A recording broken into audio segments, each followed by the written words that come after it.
Depuis cet automne, on a une super belle séquence dans les marchés boursiers et ça inquiète les investisseurs. Pourquoi? Bien que ça va trop bien, c'est le temps peut-être de sortir du marché. Plusieurs personnes ont ce réflexe-là. Et ça, c'est un peu le consensus général qu'on peut ressentir des fois dans certains spécialistes, commentateurs boursiers, puis même avec des gens avec qui on a des entretiens à ce sujet-là. Mais il faut se rappeler un point vraiment important, c'est que quand on base nos stratégies d'investissement sur notre intuition ou sur le gros bon sens, ce que le monde dit en général, ça va nous pénaliser parce que l'attention n'est pas mise au bon endroit. Historiquement, là, depuis 20 ans, l'investisseur moyen a un rendement à peu près de même pas 4 Donc, ça sous-performe l'immobilier, la bourse, les revenus fixes. Pourquoi? C'est que l'humain réagit au mauvais moment. Quand ça baisse, le pire est à venir, fait que les gens vont se retirer du marché. Puis quand ça va bien, on prend des profits, malheureusement, trop tôt. Puis ça, c'est pas juste monsieur et madame tout le monde, parce que monsieur et madame tout le monde sont influencés par les experts. Et quand les experts essaient de faire des prédictions, ils sont pas mieux que nous. Si on regarde depuis 20 ans, là, le baromètre des évaluations boursières se base sur les taux d'intérêt 10 ans aux États-Unis. Et depuis 20 ans, puis même si on reculerait plus loin dans le passé, les économistes ont toujours tendance à vraiment surestimer où les taux d'intérêt devraient être. Donc, probablement, ce qu'on voit actuellement dans les commentaires, les projections de taux d'intérêt sont exagérées. Et c'est toutes les ramifications qu'on prétend savoir que ça va amener qui vont influencer notre comportement, mais on réalise que les gens se trompent beaucoup plus. Puis c'est là que ça va nous coûter cher. L'idée, là, c'est quand on investit dans les marchés, on va en parler plus tard, mais ça vient avec la volatilité. Mais là où il y a le plus d'argent qui se perd, c'est dans des périodes actuelles. Des fois, le marché monte, puis les gens veulent sortir du marché. Mais quand on est dans une séquence haussière, là, il y a bien plus d'argent qui se fait à y rester. Ce qui coûte le plus cher, c'est de sortir trop vite. On fait beaucoup plus d'argent à rester dans la séquence haussière que tolérer la séquence baissière. Donc, en ce moment, on entend parler que les évaluations commencent à être démesurées, le rebond est trop fort, puis peut-être va en repli. Mais parce qu'on se base sur nos capacités de prédire le marché, puis si on sort du marché, ça se peut que ça va nous coûter vraiment cher. L'autre côté, il faut accepter que quand on est dans le marché, il faut rester dans l'investi, mais on va vivre la volatilité.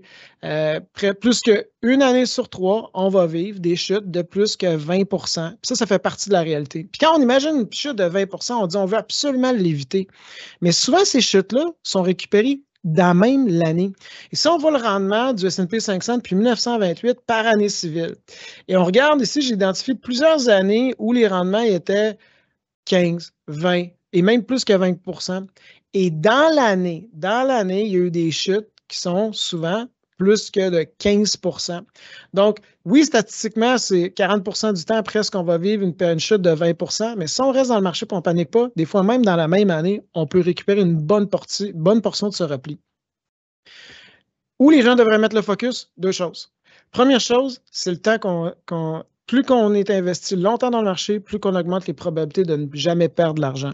Donc, si on est un investisseur, il faut avoir une portion de côté pour subvenir à nos besoins si on est à la retraite. Mais ce qui est investi en bourse, qu'on soit en accumulation à la retraite, il faut avoir vraiment l'intention de ne pas y toucher pour les 10 prochaines années. Comme ça, lorsqu'il y a une correction, le temps va jouer en notre faveur pour revenir, pour récupérer notre capital et aussi capter les périodes haussières. Donc, il faut qu'on ait un horizon de plus de 5 ans, au gros minimum. C'est là qu'on a une probabilité de notre côté.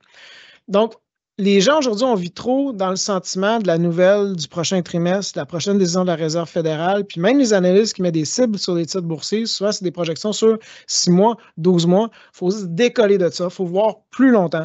Puis où on devrait mettre le focus, parce que là, on est dans une période de résultats, moi je dis tout le temps aux gens, c'est ça qui est important, parce que ce qui va déterminer sur une période de 10 ans où le prix d'une action va être, la société dans laquelle on est investi, une chose, on pourrait juste arrêter un point, c'est la croissance des ventes. Sinon, si ton entreprise est dans un secteur d'activité prometteur où elle a un vent d'eau, si ton entreprise continue à croître, bien, si son chiffre d'affaires est plus élevé dans 5 ans ou dans 10 ans, très, très probablement, tu auras une société qui sera à une valorisation supérieure au moment d'aujourd'hui.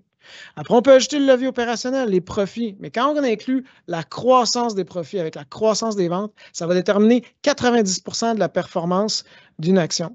Donc, pourquoi que je parlais de ça aujourd'hui? C'était vraiment pour rappeler aux investisseurs qu'on doit moins mettre le focus sur les nouvelles, sur les projections, sur les inquiétudes. Ce n'est pas les ignorer. On va les subir. Ça va arriver. Ça fait partie de la réalité du marché.